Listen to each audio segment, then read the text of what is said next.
न्यूजच्या prime time बुलेटिनमध्ये आपलं स्वागत। सविस्तर वृत्त पाहण्याआधी नजर टाकूयात महत्त्वाच्या हेडलाईन्सवर। कोल्हापुरातील वडणगे इथल्या महादेव मंदिर परिसरातील जागेवर वक्फ बोर्डाचा दावा।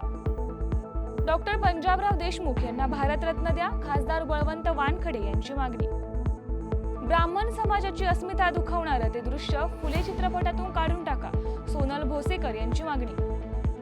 आणि मनोरुग्णांकडे बघताना वैज्ञानिक दृष्टी महत्त्वाची, डॉक्टर श्रीकांत मेश्राम यांचं मत। आता पाहूयात बातम्या विस्ताराने।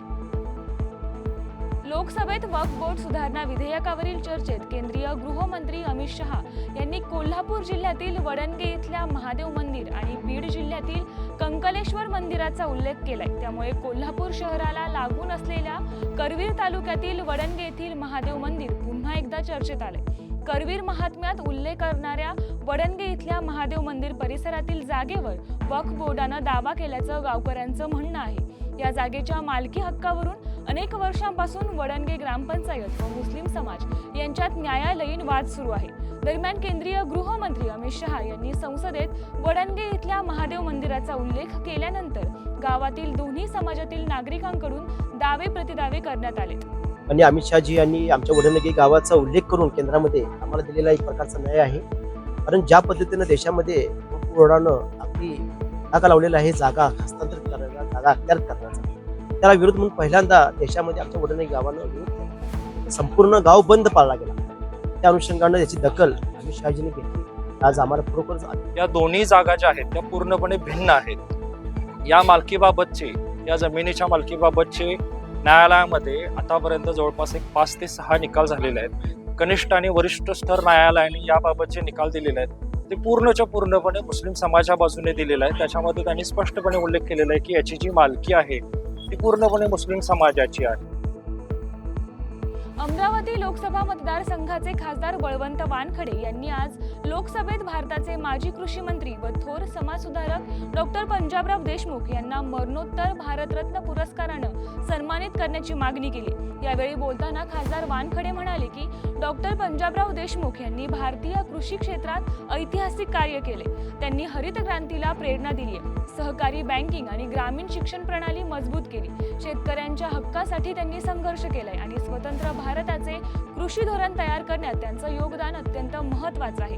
खासदार वानखडे यांनी पुढे बोलताना बेलोरा विमानतळाला डॉक्टर पंजाबराव देशमुख यांचं नाव देण्याचीही मागणी केली आहे। अध्यक्ष महोदय, भाऊसाहेब पंजाबराव देशमुख अमरावतीचे सुपुत्र यांना भारतरत्न देण्यासाठी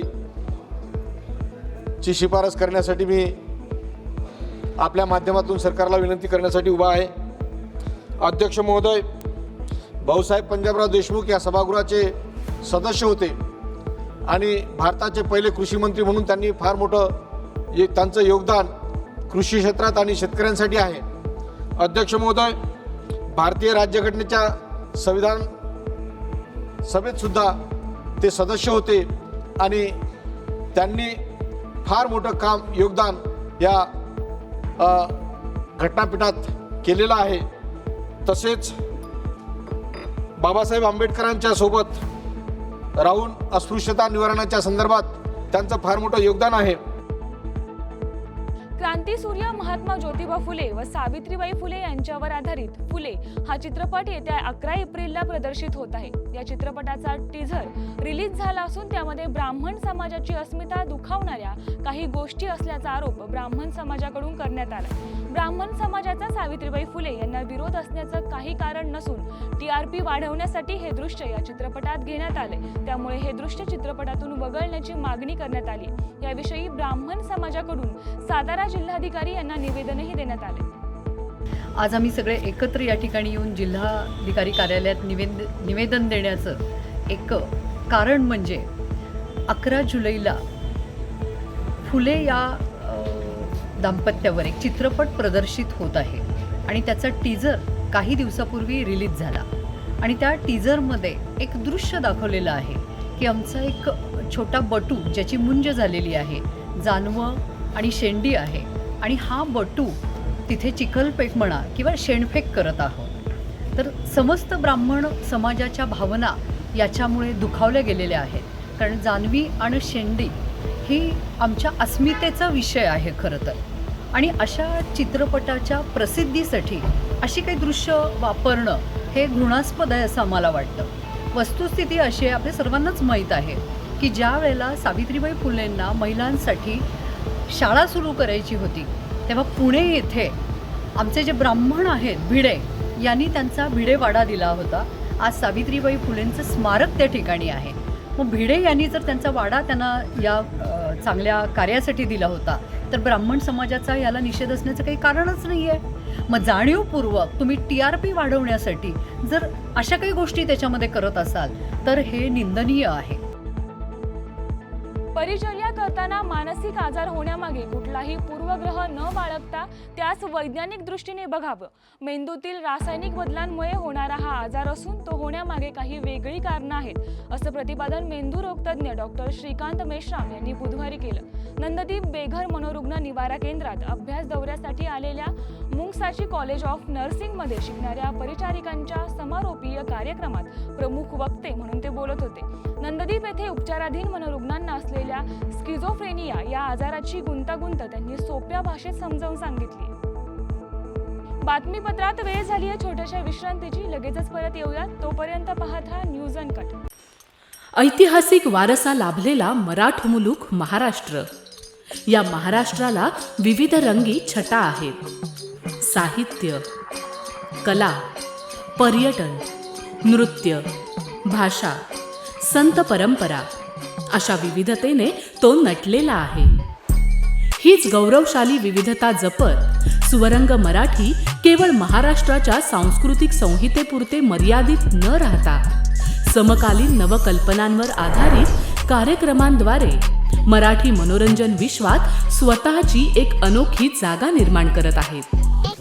मराठी मनोरंजन क्षेत्रातील उत्तम दिग्दर्शक, लेखक आणि निर्मात्यांच्या प्रतिभेचा पुरेपूर वापर करून मनोरंजनाचा आगळा वेगळा रंग उधळण्यास आम्ही सज्ज आहोत। स्वरंग मराठीचे उद्दिष्ट मराठी मनोरंजन क्षेत्रामध्ये मनोरंजनाची वहिवाट सोडून रूढीवादी पद्धती तोडून मनोरंजनाचा समृद्ध अनुभव प्रदान करून देण्याचा आहे। म्हणूनच यात विविध पद्धतीचे मनोरंजक आणि माहितीपूर्ण कार्यक्रम स्वरंग मराठीवर बघता येतील।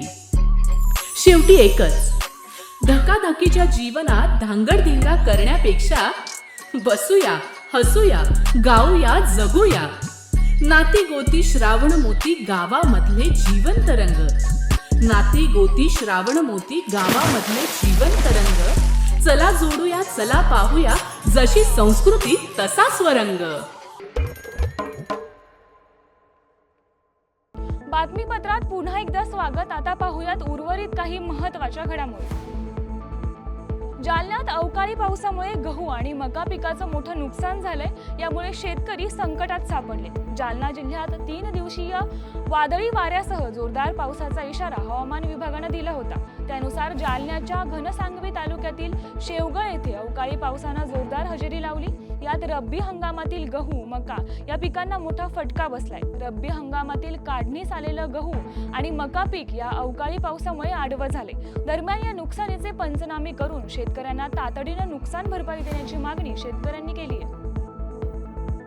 पर्यटकांचे आवडते ठिकाण म्हणून ओळखल्या जाणाऱ्या सातारा जिल्ह्यातील तापोळा, बामनोली आणि पावशीवाडी भागात कोयना जलाशयाच्या बॅकवॉटर परिसरालगत वटवाघळांचा वावर मोठ्या प्रमाणात वाढल्यानं नागरिकांचे आरोग्य धोक्यात आले।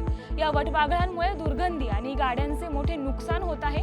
तापोळा आरोग्य विभागाचे केंद्र देखील या भागात असल्यामुळे प्रत्येक झाडांवर वटवाघळांची संख्या वाढली असल्यामुळे प्रशासनानं लक्ष घालून या वटवाघळांचा बंदोबस्त करावा अशी मागणी स्थानिक नागरिकांमधून केली जात आहे। तर 25 ते 30 वर्षापासून हा टुरिस्टचा बिझनेस चालू आहे। ह्या टुरिस्ट बिझनेसच्या एकदम आणि आता सगळ्या ह्या स्पॉटचं सुशोभीकरण चालू आहे आणि ह्या सुशोभीकरणाचा जर इफेक्ट म्हणाल तर आता ह्या वाघळांमुळे जास्ती प्रमाणात होते। कारण टुरिस्टनं हे बघितलं तर टुरिस्ट थांबायचं म्हणलं तरी प्रॉब्लेम होते। एखाद्या झाडाखाली बसलं तर वरून त्यांची सीट वगैरे पडते। तर त्यासाठी प्रशासनानं एक काहीतरी ह्याच्यावरती उपाय करून हे त्वरित हटवावं, काहीतरी करावं अशी आमची सर्व ग्रामस्थांची, आमच्या व्यावसायिकांची मागणी आहे। बातमीपत्रात वेळ झाली आहे छोट्याशा विश्रांतीची. लगेचच परत येऊया. तोपर्यंत पाहत राहा न्यूज अनकट. ऐतिहासिक वारसा लाभलेला मराठ मुलूक महाराष्ट्र. या महाराष्ट्राला विविध रंगी छटा आहेत. साहित्य, कला, पर्यटन, नृत्य, भाषा, संत परंपरा अशा विविधतेने तो नटलेला आहे. हीच गौरवशाली विविधता जपत स्वरंग मराठी केवळ महाराष्ट्राच्या सांस्कृतिक संहितेपुरते मर्यादित न राहता समकालीन नवकल्पनांवर आधारित कार्यक्रमांद्वारे मराठी मनोरंजन विश्वात स्वतःची एक अनोखी जागा निर्माण करत आहेत.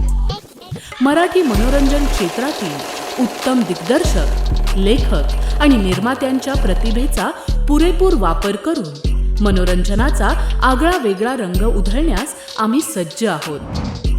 स्वरंग मराठीचे उद्दिष्ट मराठी मनोरंजन क्षेत्रामध्ये मनोरंजनाची वहिवाट सोडून, रूढीवादी पद्धती तोडून मनोरंजनाचा समृद्ध अनुभव प्रदान करून देण्याचा आहे.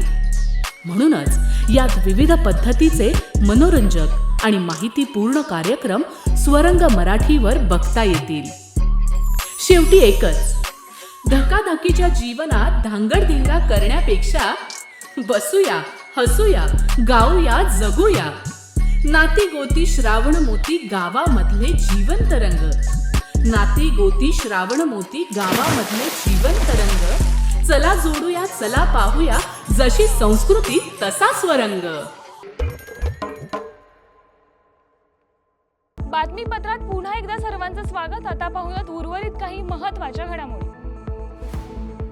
लग्नाची वरात म्हटलं की महागड्या गाड्या, नवरदेव मुलासाठी लक्झरी गाडी किंवा घोड्याची बग्गी.